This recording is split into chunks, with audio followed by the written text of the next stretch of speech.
So one morning, Gregor Samsa was waking up from anxious dreams, and he discovered that in bed he had turned into a giant verminous, monstrous verminous bug.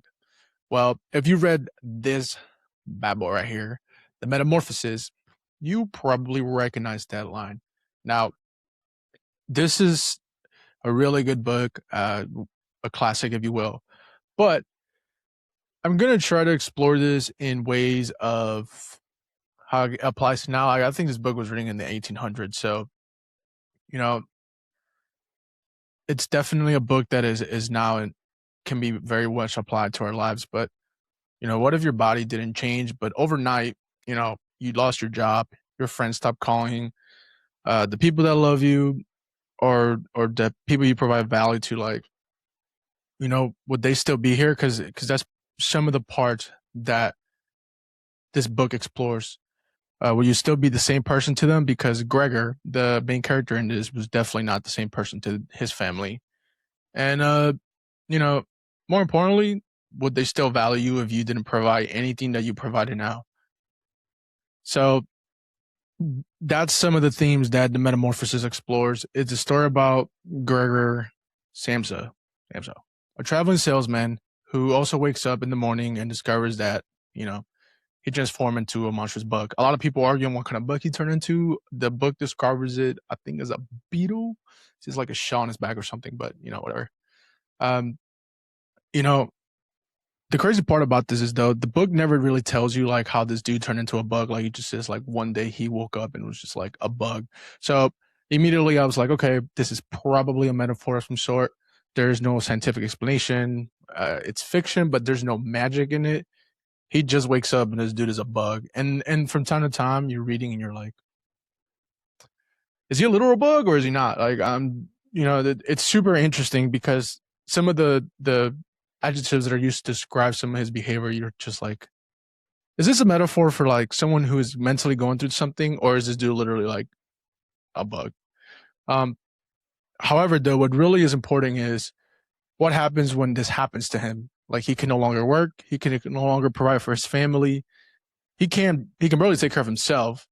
And slowly his family, over 50 so pages, I think, begin to change how they look at him. So Gregor is a provider that can probably, be related to a lot of you. Um, but he's a traveling salesman who supports his family financially. And right away, like immediately, he does not, you can tell he does not like his job, like just the way he speaks about it. Um, but he keeps doing it because his family depends on him. I think there's some lines in here. I have the book right here. So, um, you know, what happens to me? He thought it was no dream. Nope, that's not it. But okay, he does not like his job though. But he's paying off his family's debt. He's sacrificing his own life for his family's life. And then one morning, he can't do it anymore. He can't go to work. Um, there's like a part that says, "This is getting up early. He thought makes a man quite idiotic. A man must have his sleep."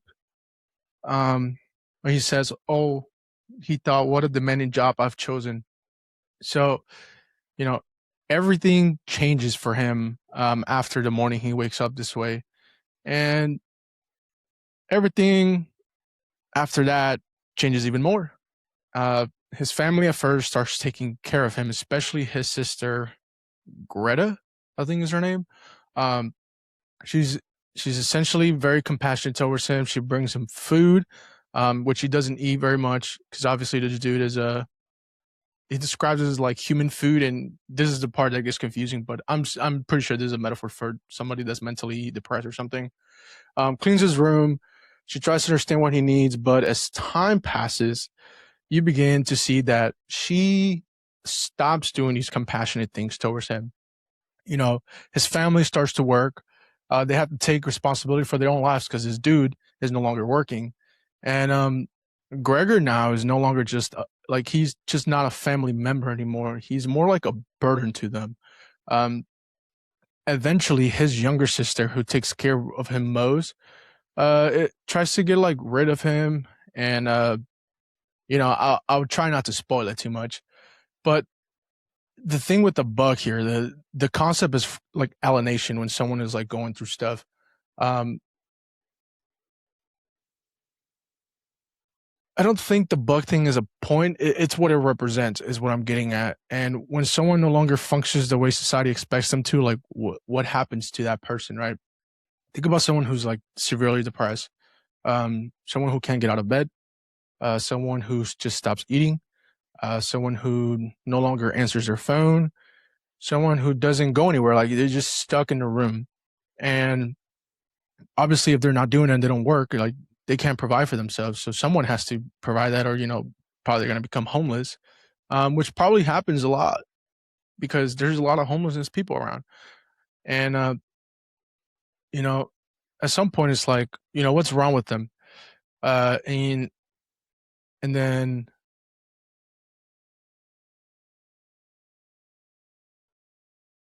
you try to, like, you're trying to gonna be compassionate towards them, but at some point you're just like, okay, dude, like you need to like take care of yourself. Like if I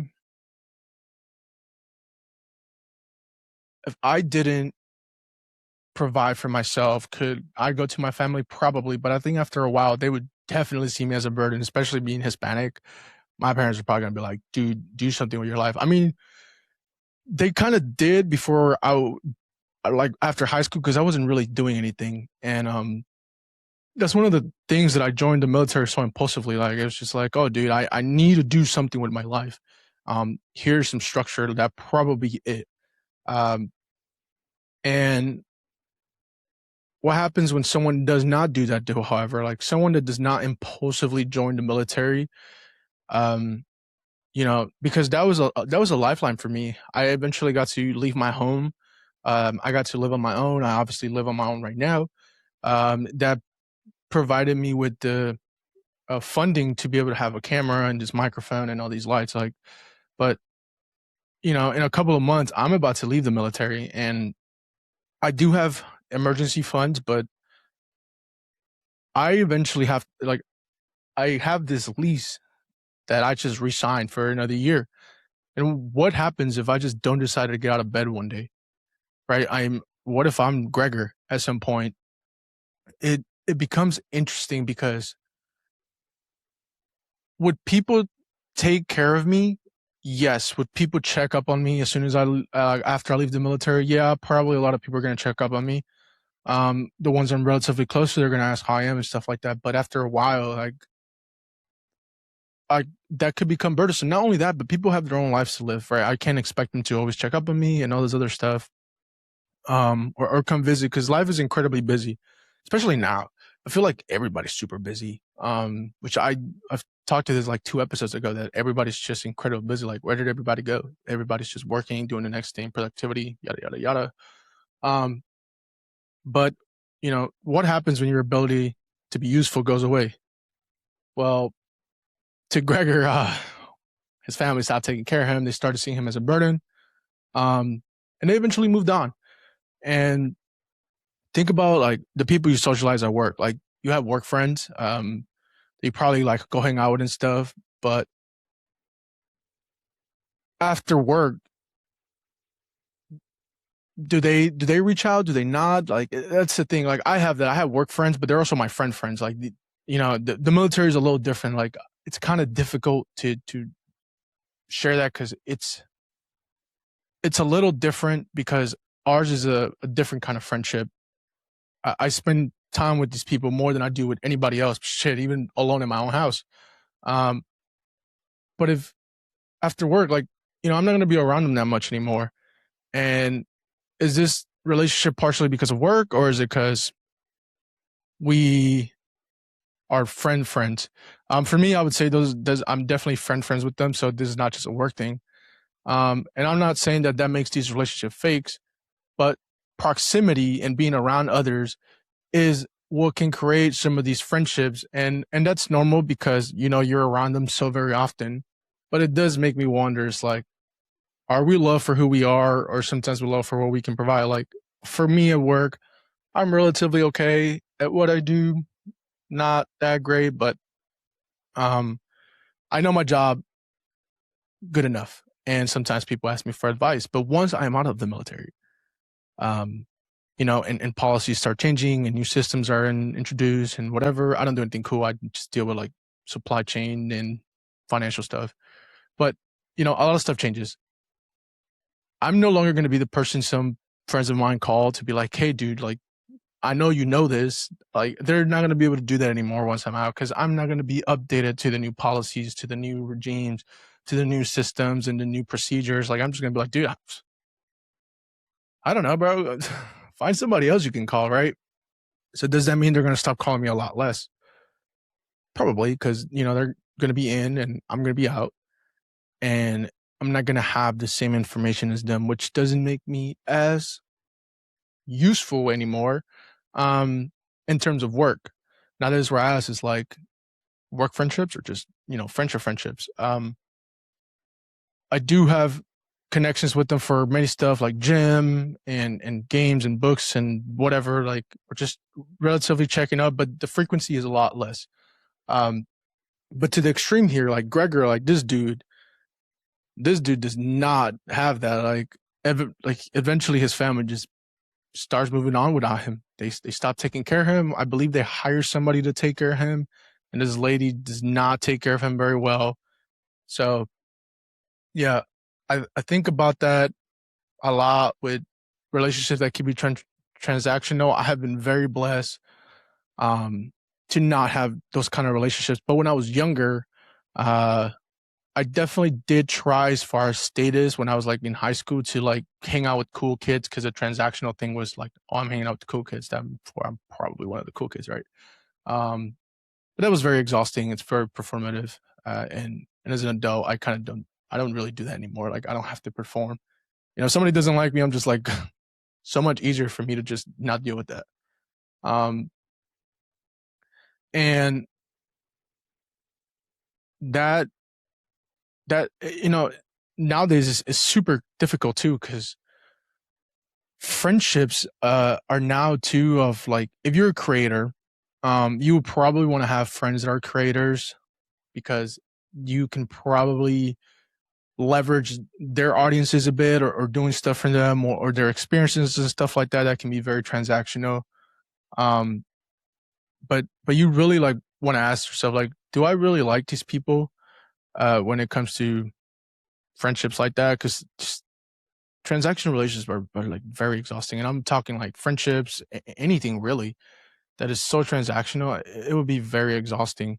um and it exhausted Gregor. I think part of the reason this dude just metaphorically turns into a bug, which I really think is just more about him being sad, is that he was burned out.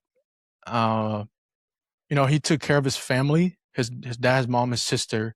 He paid the home bills, he paid everything, and he hated his job.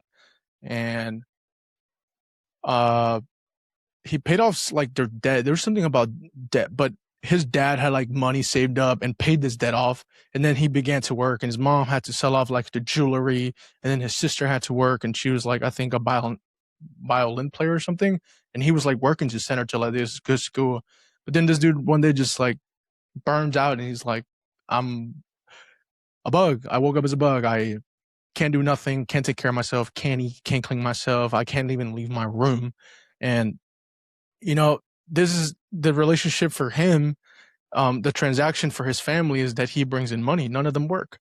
And he's exhausted. Like transactional relationships are exhausting. So you want to ask yourself, it's like, do me and the people I'm with, offer benefits to each other, not just a one-sided thing? And you want to be, that's a hard question to ask, but it's a genuine question to ask. And then the quality of your friendships is going to be probably the quality of life because you hang out with good quality people. You yourself are going to be that fit person. What is that quote? Hang out with 5 millionaires and you'll be number six or something. Or tell me who you hang out with and I'll tell you who you are. The quality of your friendships makes the quality of your life. So that brings me to how you can probably identify this is if you hang out with people and you're physically with them but emotionally feeling lonely, that should probably give you a hint to maybe do some searching there. Gregor's not typically alone. He's with his family, but he's completely isolated, right? He can't leave his room. He can hear them, he can understand them, but they don't understand him. They don't understand what Gregor's going through. So if you're hanging out with people and they don't understand some of the things about you, it's probably, we were gifted with the power to speak, but there's just sometimes no words you can find to speak for someone to understand you. Um, you know, that and that's difficult, right? Because we have all these ways to describe things like, this person's sad, this person's this, but how do you explain something like what Gregor's going through? Like, obviously he's going through it rough. And you're gifted with the power to say things and express yourself, but it's so difficult to do it because the only things that are true to you is that you're going through what you are, and you're the only one that understands that. And what happens with that, you're going through something and you cannot explain it to yourself. Like, how do you explain that? Um, so, I think that's where something can become isolating. Um, you're not physically alone, but you are emotionally, mentally, spiritually, in whichever way you want to find it. There's just not a good correlation there. That's a good way to identify like who you really are around with, and it could very well just be you. You can just be in a bad state, and that can feel that way, but that can alienate you. That can isolate you, and it did for Gregor, because he couldn't even communicate what he was feeling because not even him could understand. I think there's like a part in there that he like says, um, something about going back to bed. Says, where is it? Where is it? Why don't I keep sleeping for a little while longer and forget all this foolishness he thought? It's just like, doesn't even know what's going on. He's just like, let me just sleep it out, bro, and then maybe I'll figure it out from then. Um, and then one of the other parts is like, who takes care of the person that takes care of everyone else? Like, obviously, this dude took care of his family, and they took care of him initially, but after a while, they're just like, yeah, bro, we're done with you. We're not gonna take care of you no more. They hire somebody and they thought that was it, but even that person that they hired is just not seen after him. And then because people probably never made it this far, I'm gonna spoil the fuck out of this. He dies at the end. All right, he was too weak, too sick, to everything. Um, he was neglected, and he neglected himself too. That eventually this dude just did not live, and his family moved on without him. Now this sounds very cold, um, but that this is like an extreme case of alienation. Um, and yeah, that's really it. Like, this dude just passed away, and his family moved on without him. Um, and I think that's a danger of being too selfless. Like, you can take care of everyone, but who's going to take care of you? Just because you know your friend is capable of sailing in strong currents, like, doesn't mean he can. No current can take him. I'm a good swimmer. I don't know where I'm trying to go with this analogy, but just because your friend, your family member, whoever seems very capable of dealing things with themselves, that does not mean that they will forever always be that. Because at the end of the day, they are also human too, and it's their first time also going through life. So there's some things that they would not have figured out. Um, yeah, that you know, being selfless is great. Being selfish can be very bad on book, but when it comes to taking care of yourself, being selfish can actually be a good thing. Because if you're dealing with selflessness to be there for others, but nobody's there for you, maybe you should consider not to be selfless for those people. Because at the end of the day, you got to take care of you too. And if you're taking care of everyone else, you are neglecting the one person that's important, that is strong to be able to take care of everyone else, and that's you. So it begins with you. You have to be selfless for yourself, and that is in his way selfish. Um, but he sacrificed everything, and in the end, he just didn't make it through. So yeah, I'm not Gregor, but I think it's a pretty interesting story. You know, if you're watching this, you're probably not Gregor either, but we do sacrifice part of ourselves. We sacrifice sleep for a job that probably doesn't get too much. We sacrifice for relationships that, if they're good quality, we do that for. But sometimes you can stick around way too long. It's not a good quality relationship. We sacrifice our hobbies to work some more or help others. We sacrifice time, we sacrifice attention for the things that we actually want to do, because there's always something supposed to be doing, right? Like me, I work, go to school, and do other stuff, and sometimes that I sacrifice time with my family and all these other things. Like even right now, like I'm doing this, and that's costing me something. I'm trading the time to stand in front of this camera for other stuff that I could be doing. But I enjoy this, so I'm willing to make that trade. Chris Williamson, I don't know what author he mentions, but it's like in life you must choose your regrets. Um, so I don't regret doing this. Someone might watch it. I might need this for myself in the future, especially when I'm out of the military. And yeah, trade offs. So you know that's what I got from this book, The Metamorphosis. It's a great book. I highly recommend it. It's a very short read. This version has 65 pages, and I've annotated the crap out of it. And I'm probably going to read this in the future because I might need it. It's a great book, and good books, deserve to be reread. So, The Metamorphosis. What if one day you woke up, the giant venomous bug? Will people still love you? I don't know. But thanks for listening. We made it this far. I made my setup so much easier, so that has made it much more enjoyable to just,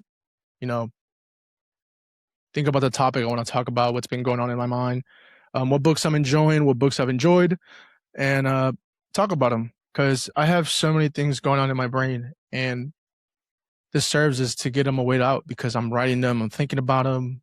My word choices aren't very good, and I ramble, but it's a practice, it's a skill, more iterations, and I only have like 15 of these, so hopefully there's some improvement. But thanks for watching. I'm out.